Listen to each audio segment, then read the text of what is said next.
สอนให้ลูกเป็นเศรษฐีเงินล้านเพื่อช่วยเหลือคนทุกข์ยาก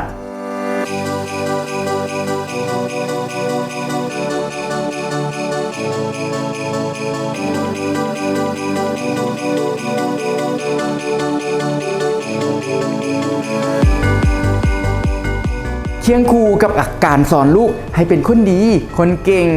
และมีความรู้ทางด้านวิชาเฉพาะที่โรงเรียนสอนแล้วพวกเขาที่เป็นพ่อแม่ควรสอนวิชาการเงินให้ลูกรู้จักการหาเงินตั้งแต่ตอนยังน้อยๆถ้าบ่ดังนั้นจะเข้ากับคำสุภาษิตที่เพิ่นว่าความรู้ท่วมหัวเอาตัวบ่รอดมื้อนี้ครูเซงมีเคล็ดลับง่ายๆในการสอนให้ลูกรู้จักหาเงินตั้งแต่ตอนยังน้อยๆ 1. การลงทุนใส่ความรู้สอนให้ลูกรู้ว่าความรู้นั่นเป็นสิ่งที่สำคัญถ้าเฮาบ่เรียนรู้ถ้าเฮาบ่มีวิชาเฉพาะแน่นอนเมื่อใหญ่ขึ้นมาเฮาก็จะบ่สามารถหาเงินได้หลายๆ 2. การใช้ชีวิตแบบเรียบง่ายสอนให้ลูกการใช้ชีวิตอย่างพอเพียงซอกหาสิ่งที่จำเป็นเท่านั้นยกตัวอย่างเช่นการซื้อของลิ้นหลายเกินไปมันอาจจะบ่จำเป็นควรสอนให้ลูกหาหลายใจหน่อย 3. การออมเงินการออมเงินนั่นจะเป็นเส้นทางไปสู่ความมั่งคั่งทางนี้สอนให้ลูกรู้ว่าถ้าเฮาออมเงินเท่าละน้อยในภายภาคหน้าเงินที่เฮาออมไว้มันจะใหญ่ขึ้นมาเฮาอาจจะใช้วิธีการให้ลูกซอยบ่ว่าจะเป็นกวดเฮือนกวดซานล้างรถพดน้ำดอกไม้แล้วเฮาก็คอยเอาเงินให้ลูกเท่าละน้อยอาจจะให้เท่าละ 10,000 กีบและเอาเงินดังกล่าวให้ลูกปอนใส่กระปุกออมสิน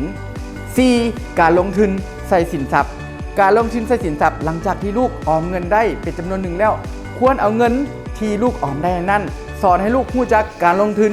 ใส่หุ้นบริษัทใดดีๆที่จะเติบใหญ่ในอนาคตหรือว่าสอนให้ลูกรู้จักซื้อเงินตระกูลคริปโตเคอเรนซีเพื่อเติบใหญ่ในอนาคต 5. สอนให้ลูกรู้จักเฮ็ดเวียกหาเงินการสอนให้ลูกรู้จักเฮ็ดเวียกหาเงินในเวลาที่เรียนนั่นเป็นสิ่งที่จำเป็นในการสร้างให้ลูกเป็นผู้นำในอนาคตอาจจะให้ลูกมาซอยเวียกพ่อแม่บ่ว่าจะเป็นเริ่มจากการป้อนข้อมูลบัญชีง่ายๆหรือว่าถ้าหากว่าผู้ใดมีหมู่เพื่อนที่เฮ็ดร้านอาหารให้ลูกไปเฮ็ดเวียกอยู่ร้านอาหารนี่ก็เป็นการสอนให้ลูกรู้จักหาเงินด้วยตนเอง